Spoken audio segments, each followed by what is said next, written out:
Hello everyone, and welcome back to Pepple's Potager. It is now August, so I wanted to do a quick August garden update. And starting off here in this first raised bed, this is where I planted my Brandywine Blacks and the Cherokee Purples, some Purple Islander peppers, and some confetti peppers. And looking at the Brandywine Black here, you can see they're starting to change color.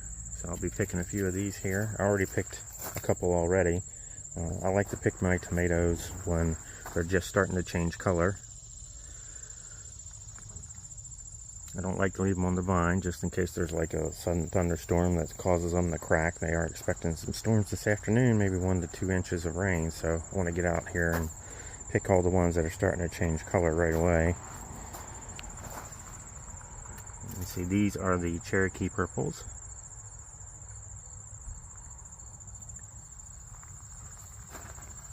All of them are changing color as well. You can see there's a rather large one here on the end.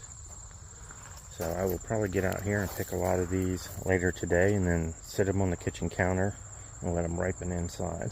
Here in front of the Brandywine Black is where I have the Purple Islander peppers. Last week I picked quite a few of these, as you may have seen in one of the shorts I did last week. So they're coming along nicely. There are some more peppers forming on there. You can see there's one there, a few other blossoms on there. So I will definitely get more of these before the end of the year. And then down here I have the variegated confetti peppers. You can see these are all loaded down with lots of 2-inch snack size sweet peppers, and they are starting to change color. I actually could have picked quite a few of these already, but I like to pick them when they're changing color because they look really good during the phase of which they change color. It's actually one of my favorite pepper plants to grow. So let's head on around to the other side. Right here's my cherry tomato arbor. You can see I got quite a few cherry tomatoes in there. A lot of these are the citrine. The orange ones are the citrine tomatoes, and these are the black cherry tomatoes there. And if you look on this side, you can see the white cherry tomatoes. I actually picked quite a few of these already. They're looking great. But let's go over here to the other side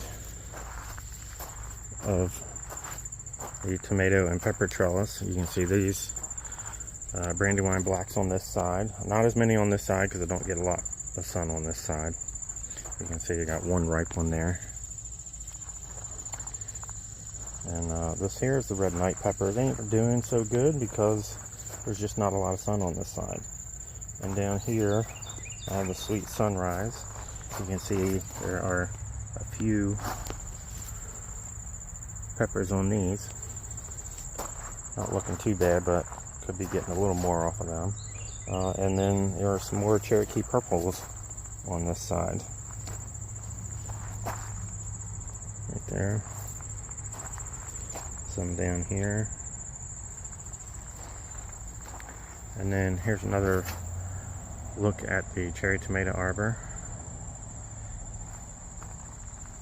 Looking good. I need to trim up some of these vines. They're getting out of control there.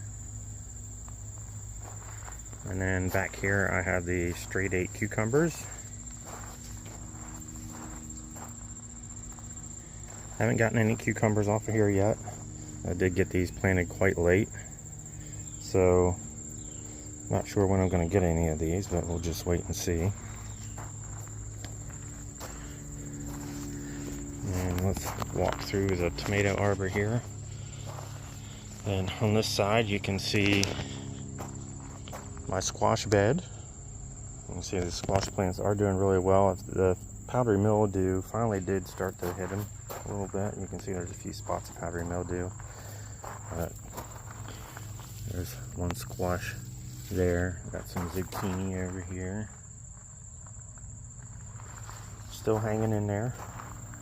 Haven't seen a lot of problems with squash bugs this year, so that's good. I did see some squash borers have hit my plants, but they're still hanging in there. You can see right down there where they hit the plants there, the squash borers.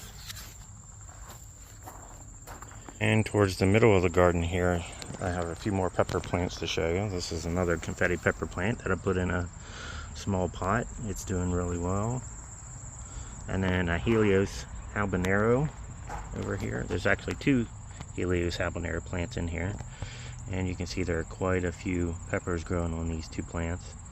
They haven't started to change color yet, but the habaneros do take longer than most other pepper plants to change color. And then there's actually two more Helios habanero plants that I put in this pot here, and they look like they're coming along nicely. Planted them a little bit later than the other plants. And then right here in front of me I have the 4x8 raised bed that I planted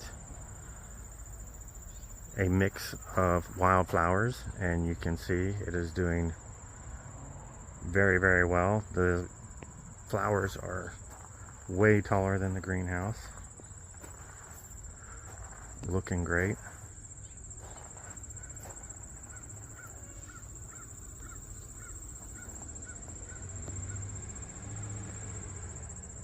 I'm very pleased with how they turned out. And so let's walk into the greenhouse here. We'll check out what plants I have growing in there.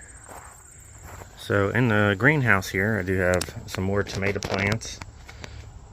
The ones in front of me here, I believe this is one of the 4th of July tomato plants. This is a 4th of July. I have a citrine tomato plant here. I've already picked tomatoes off all these. And a white cherry and a black cherry tomato plant back there. It's not, looks like it's taking some heat damage there. The greenhouse has been really, really hot this year. July has been super hot. When temperatures are in the 90s outside, it tends to be well over 125 in the greenhouse, and it can really take its toll on the plants. So a lot of these in here are a bit heat stressed, so not doing that great. But that's all I have for now. If you liked the video, please give it a thumbs up. Don't forget to subscribe. Thanks for watching.